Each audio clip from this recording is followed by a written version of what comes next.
नमस्कार, जय हिंद, वंदे मातरम। एक बार फिर से आपका बहुत बहुत स्वागत है हमारे YouTube चैनल JRP के अंदर। लोकसभा चुनाव की बात करें तो लोकसभा चुनाव 2024 के अंदर है। इससे पहले आपको यह भी बता दें कि लोकसभा चुनाव से पहले 4 राज्यों में विधानसभा के चुनाव है। अब विधानसभा के चुनाव ये तय कर सकते हैं कि क्या वाकई में अब की बार लोकसभा चुनाव में बीजेपी की सरकार बनेगी या फिर विपक्ष होगा मजबूत। विपक्ष की बात करें तो अब की बार विपक्ष ने आपके जोरों तौरों पर तैयारियां शुरू कर दी है। तो वही आपको बता दें कि अब की बार बीजेपी की ओर से भी दावा किया जा रहा है कि 2024 के अंदर 300 प्लस सीटों के साथ पूर्ण बहुमत में अपनी सरकार बनाएंगे।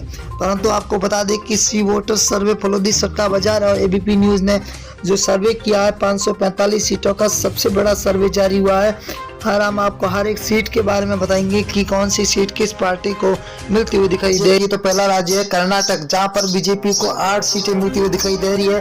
तो कांग्रेस को 15 सीट, वही जेडीएस को 5 और बीएसपी को 0, तो कुल 28 सीटें। अगर कश्मीर की बात करें तो कुल 6 सीटें, जहां बीजेपी को 1, आईएनसी को 3, पीडीपी को 2 और एनसी को 0 यहाँ पर सीटें मिलती हुई दिखाई दे रही है। ये सीटों का रुझान 2023 का है और बहुत ही बड़ा रुझान निकल के आ चुका है। हरियाणा की बात करें तो हरियाणा राज्य के अंदर कुल 10 लोकसभा सीटें, जहां पर बीजेपी को 4, कांग्रेस को 5, जेजेपी को 0, तो आम आदमी पार्टी को यहाँ पर 1 सीट मिलती हुई दिखाई दे रही है। 2024 के अंदर लोकसभा चुनाव है। और दिल्ली की बात करें तो दिल्ली के अंदर लोकसभा सीटें 7 है।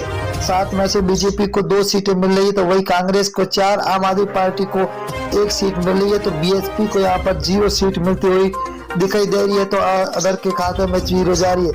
अगर हम पंजाब राज्य की बात करें तो 13 लोकसभा सीट है, जहाँ बीजेपी को 1 सीट मिल रही है, वही कांग्रेस को 2 सीटें मिल रही है, तो आम आदमी पार्टी के खाते में 9 सीटें जा रही है और एसएडी को 0 सीट मिलती हुई दिखाई दे रही है।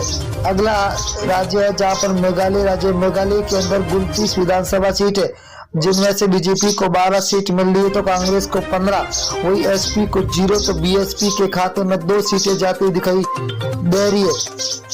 अगला राज्य झारखंड। झारखंड की बात करें दोस्तों तो यहाँ पर 19 लोकसभा सीटें, जहाँ बीजेपी को 6 मिल रही है, तो वही कांग्रेस के खाते में 8 सीटें जा रही है, तो जेएमएम के खाते में 5 सीटें जा रही है, तो आरजेडी के खाते में 0 सीट मिलती हुई दिखाई दे रही है। आंध्र प्रदेश राज्य की बात करें तो यहाँ पर लोकसभा सीटें 25 है। 25 में से बीजेपी को 8, वही कांग्रेस को 4, तो वाईआरएस को 10 और टीडीपी को 3 सीटें मिलती हुई दिखाई दे रही है, तो अदर के खाते में 0 सीट मिलती हुई दिखाई दे रही है। उड़ीसा की बात करें तो उड़ीसा के अंदर लोकसभा सीटें 21 है। 21 में से बीजेपी को 6 सीट, वही कांग्रेस को 9, बीजेडी को 6 सीट और एनसी को 0 सीट मिलती हुई दिखाई दे रही है। बहुत ही तगड़ा महाउपनियन पोल निकल के आ चुका है। तमिलनाडु की बात करें तो यहाँ पर कुल 39 लोकसभा सीट है, जहाँ बीजेपी को 4, तो कांग्रेस को 5, डीएमके को 15, एएलए को 15 सीटें मिलती हुई दिखाई दे रही है, तो 0 खाते में जा रही है अदर के। अगर अब बिहार राज्य की बात करें तो कुल 40 लोकसभा सीट है, जहाँ बीजेपी को 12 सीट मिल रही है, तो वही कांग्रेस को 5 सीट, आरजेडी को 15, तो जेडीयू को 8 सीटें मिलती हुई दिखाई दे रही है, तो अदर के खाते में 0 सीट मिलती हुई दिखाई दे रही है। अगला है राजस्थान। राजस्थान के अंदर कुल लोकसभा सीट है 25 में से बीजेपी को 10 सीट है, तो कांग्रेस को 14 सीट, वही आरएलपी के खाते में 1 सीट जा रही है, तो आम आदमी पार्टी को यहाँ पर 0 सीट पर संतोष होना पड़ रहा है, तो अंदर खाते में 0 सीट। उत्तर प्रदेश की बात करें तो कुल 80 विधानसभा सीटें है, जहाँ बीजेपी को 32, वही कांग्रेस के खाते में 14, एसपीए के खाते में 27, बीएसपी को 2 सीटें, वही अदर के खाते में 5 सीटें जाती हुई दिखाई दे रही है। अगला राज्य है उत्तराखंड। उत्तराखंड के अंदर 5 लोकसभा सीटें, जिनमें से बीजेपी को 3 सीट, वही आईएनसी को 2, तो बीएसपी को 0, आम आदमी पार्टी के खाते में 0 सीट मिलती हुई दिखाई दे रही है, तो यहाँ पर अदर के खाते में भी 0 सीट जाती हुई दिखाई दे रही है। पश्चिम बंगाल की बात करें तो कुल लोकसभा सीटें 42 है। 42 में से 17 बीजेपी के खाते में जाते हुए दिखाई दे रही है, तो वही आईएनसी को 0 सीट है, तो टीएमसी को 25 सीट है, सीपीआईएम को 00 सीट मिलती हुई दिखाई दे रही है। आंध्र प्रदेश की बात करें तो आंध्र प्रदेश के अंदर लोकसभा सीटें 2 है, जहां पर बीजेपी को 1 सीट मिल रही है, तो यहाँ पर कांग्रेस के खाते में 1, एसपी को 0, तो बीएसपी के खाते में भी 0 सीट जाती हुई दिखाई दे रही है, तो अदर के खाते में 0। अगर हम मेघालय की बात करें तो मेघालय के अंदर लोकसभा सीटें 2 है। 2 में से बीजेपी के खाते में 0 सीट, 1 सीट जा रही है, तो वही कांग्रेस को 1 सीट मिल रही है। तो एसपी को 0, तो बीएसपी के खाते में भी 0 सीट जाती हुई दिखाई दे रही है।